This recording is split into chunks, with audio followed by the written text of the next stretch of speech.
कुछ दिनों के बाद जानवी के दिल में अब भी यही विश्वास था कि तुषार ने यह फैसला अपनी मर्जी से नहीं लिया होगा। उसे लग रहा था कि उसके पिता मान सिंह रायजादा ने ही किसी बात को लेकर उसे मजबूर किया है, किसी और नेहा नाम की लड़की से शादी करने के लिए। यह सोच उसके दिल को भीतर से तोड़ रही थी। वह अपनी आंखों से हकीकत देखना चाहती थी, सच जानना चाहती थी कि आखिर हुआ क्या है। जब जानवी का मन किसी भी तरह नहीं माना, तो इसी बेचैनी में वह फौरन तैयार हो गई और अपने पिता को बिना बताए चुपचाप तुषार के घर की तरफ बढ़ चली। घड़ी में शाम के ठीक 7 बजे थे। बाहर हल्का हल्का अंधेरा फैल चुका था और गलियों में पीली रोशनियां जल उठी थीं। चलते हुए उसके कदम तो आगे बढ़ रहे थे, लेकिन मन बार बार पीछे खींच रहा था। उसे बार बार वही सवाल परेशान कर रहा था। तुषार ने उससे प्यार का वादा किया था, फिर इतनी आसानी से धोखा कैसे दे दिया? क्या उसका प्यार इतना कमजोर था, या सच में वह किसी मजबूरी में बंधा हुआ था? हर कदम के साथ उसकी आंखें नम होती जा रही थीं और दिल में टीस और गहरी हो रही थी। वह बस यही जानना चाहती थी कि आखिर तुषार ने ऐसा क्यों किया। जब तक यह सवाल उसकी आंखों के सामने सच्चाई बनकर खड़ा नहीं होगा, उसे चैन मिलने वाला नहीं था। उस वक्त शाम के 7 बज रहे थे। जैसे ही जानवी तुषार के घर की तरफ पहुंची, उसने देखा तुषार रायजादा के घर पर शादी की शहनाइयां बज रही थी।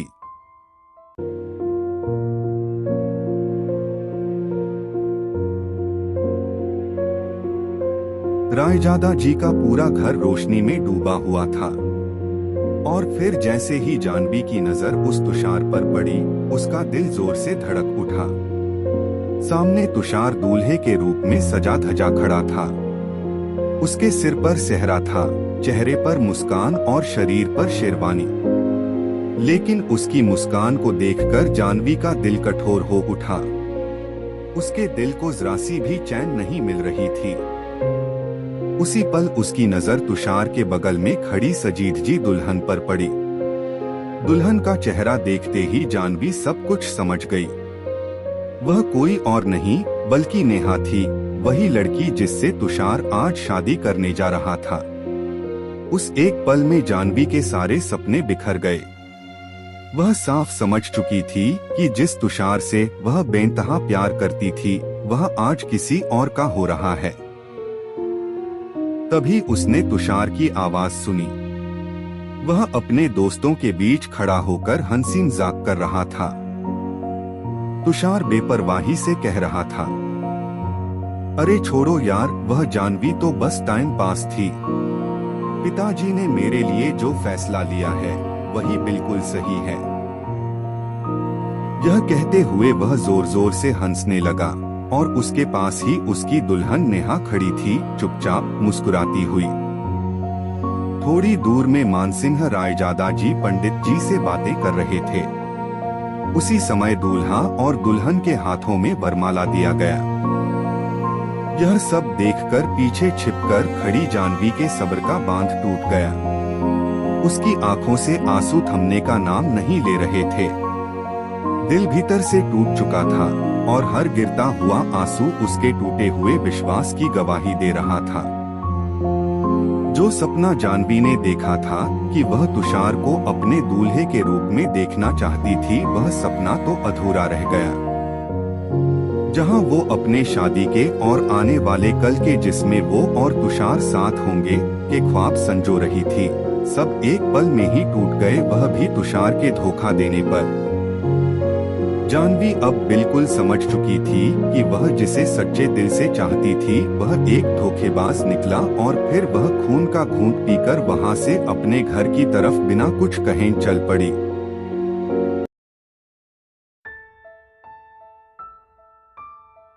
और फिर जानवी अपने घर के दरवाजे के पास पहुंचते ही सर पटक पटक कर रोने लगी। उसने फैसला कर लिया था कि तुषार के साथ हुई पहली मुलाकात से लेकर आखिरी मुलाकात तक की यादों को मिटा देगी। उस वक्त रह रहकर वो कभी चीखती, कभी जोर से चिल्लाती, तो कभी अचानक अपने आप को सन्नाटे में बदल देती। पीछे से मोहनलाल अपने ढाबे को बंद करके घर की तरफ आ ही रहे थे कि उन्होंने देखा कि उनकी बेटी जानवी दरवाजे पर सर पटक पटक कर रो रही थी। जैसे ही उसके पिता ने यह दृश्य देखा, उनका दिल भर आया।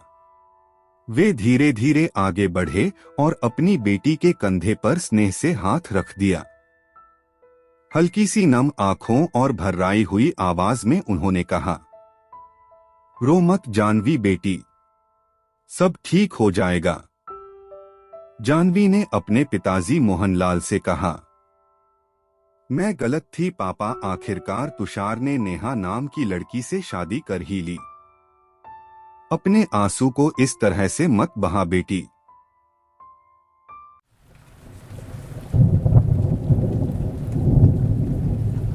अचानक आसमान में काले बादल छा गए। जोर से गरज हुई और बिजली चमकी। थोड़ी देर बाद हल्की बारिश शुरू हुई, जो धीरे धीरे तेज हो गई। चारों तरफ पानी गिरने की आवाज आने लगी और मौसम ठंडा हो गया। मोहनलाल जानवी को घर के अंदर ले आए।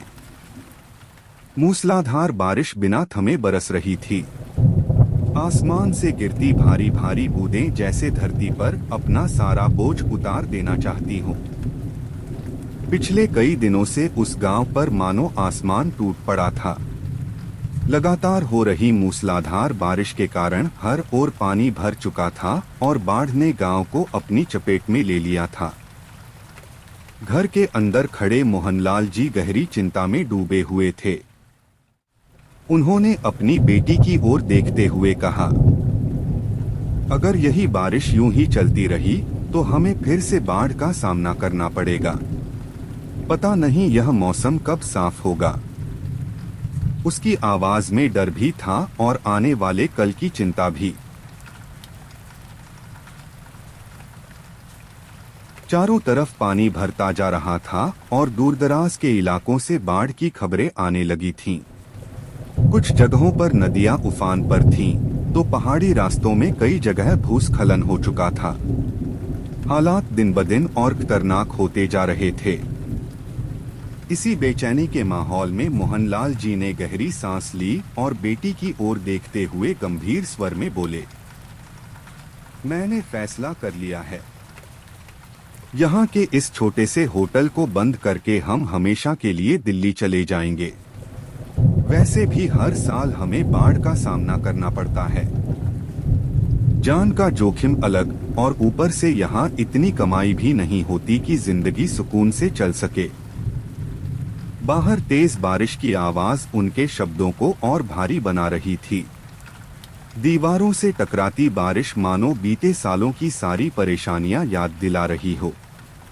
मोहनलाल की आंखों में चिंता साफ झलक रही थी, लेकिन उस चिंता के पीछे जानवी के सुरक्षित भविष्य की चाह भी छिपी हुई थी।